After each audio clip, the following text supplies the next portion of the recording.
Sir Keir Starmer launched his attack against GBNews' very own Nigel Farage today. When will he ever stand up to them and end the pathetic spectacle of a Tory party that used to try and beat Nigel Farage, now giving up and dancing to his tune instead? Well, Starmer may claim that the Tories are dancing to the tune of Nigel, but perhaps they're just clocking onto the fact that a sizable chunk of Brits would love to see him back in mainstream politics. Well, Nigel Farage joins me now. Nigel, let's just respond to that directly then. What are the chances on a scale of 1 to 10 of you joining the Tory party? Well, first things first, what a very odd thing to do. The Lee Anderson row keeps going on. Those Tory benches are split. Some think he should stay suspended. Others think he should come back. Yet he chooses to focus on me. A Tory party that dances to the tune of Nigel Farage. No, a country that danced to it in a referendum in 2016, including 4 million Labour voters. Patrick, this Conservative Party that I helped so much to win in 2019 a huge majority have let us down in every single way. Oh, and they can talk about no tax and talk about stopping the boats and talk about dealing with issues on our streets. They have been just as bad as New Labour on all of these issues. The chances of me right now joining that party, pretty close to zero. Why is Keir Starmer so obsessed with you? I think there's something much bigger going on here. I think this was actually a shout out to Labour voters to say, look at this terrible person. He's awful. He thinks the basic premise of Enoch Powell's speech was wrong, which was uncontrolled mass immigration would lead to people, and I quote, not recognising their areas to be their own. We'll have a look at many of our inner cities. And then he went on. I talk about a low blow to say that I decried and been really rude about the Jewish lobby. No, actually, what I'd done was praise Jewish people in North America for succeeding in business, succeeding in society, and having a strong voice. So these are really, he's really aiming at Labour voters here, not Tory voters. He's really saying this appalling demon figure, Nigel Farage, that my researchers and my speechwriters who live in North London detest. Nobody in the Red Wall should think this man is right. This was more about Labour votes than it was about the Tory party. OK, and just before we move on to our next topic on this then, I actually saw a clip of Rishi Sunak today, praising himself for the fact that he's essentially sacked Lee Anderson. Right. I just wonder whether or not that's a bad move. I think that Sunak has got this wrong, and I think what James Cleverly did, the inappropriately named Cleverly, did last night has boxed Anderson in even further. The hierarchy of the Tory party will not have him back unless he comes grovelling on his knees. I thought your interview with him the other evening showed he's not going to do that, and they just got themselves in the wrong place. I mean, look, let's be honest. There is no Conservative party. They stand up and pretend to be Conservative occasionally, but always govern like Liberal. No, indeed. Look, I'd like to talk to you a little bit as well about this, landmark ruling at Belfast High Court. It's found that the Legacy Act, which grants immunity from prosecutions over claims committed during the Northern Irish Troubles, is in fact in breach of the European Convention on Human Rights. I mean, here we go again.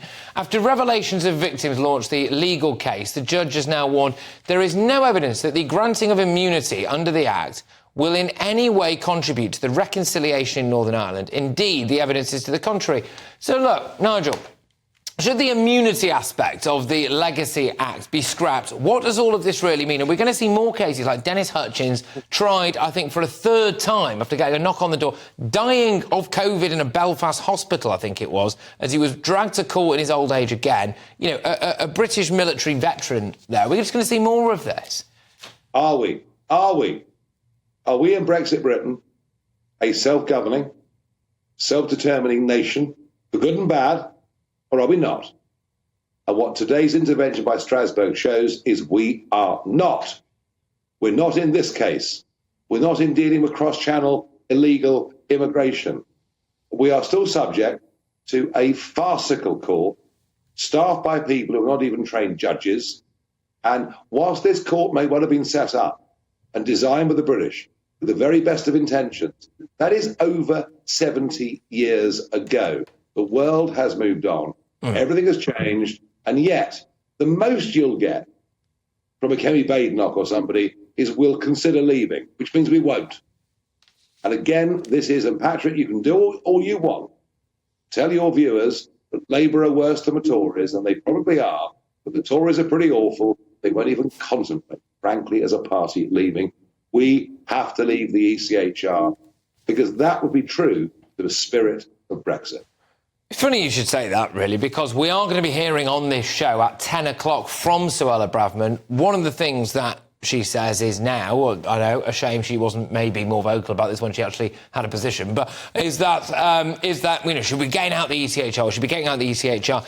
Is there not something that sticks in the craw about the fact that Tony Blair and Alistair Campbell and all of that lot can give letters of comfort to the IRA, but our veterans, our military veterans, can get a knock on the door 30, 40 years after the event from someone to say, what were you doing on the 3rd of April, 1980, whatever? Can you account for this? And get found not guilty for something and then retried again and again and again. It just seems absolutely bonkers, Nigel.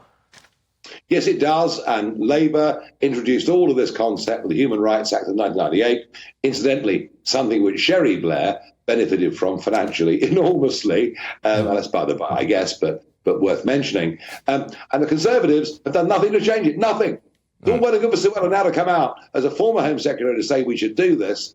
Maybe Suella should be asking herself whether she's in the right party. OK, one very last one for you, Nigel, there, then.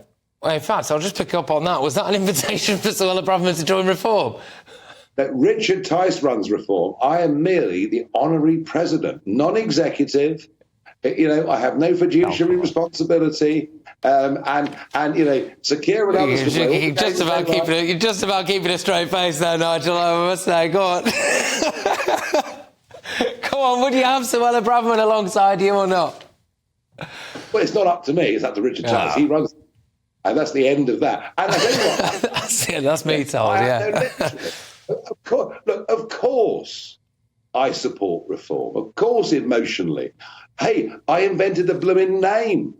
It was what I decided the Brexit Party should become once we'd had Brexit. But as things stand at this current moment in time, I am merely the honorary president with no executive function, no fiduciary responsibility whatsoever. Ofcom, are you listening? And you know, but would I like to see Suella join Reform? Of course I would. OK, all right, look, Nigel, thank you very much. And you tickled me so much there that I managed to rub makeup into my eye, and now I can't stop crying. So there we go, this will go viral. Anyway, thank you very much. Nigel Farage there, who's whatever he said he was there to do with Reform.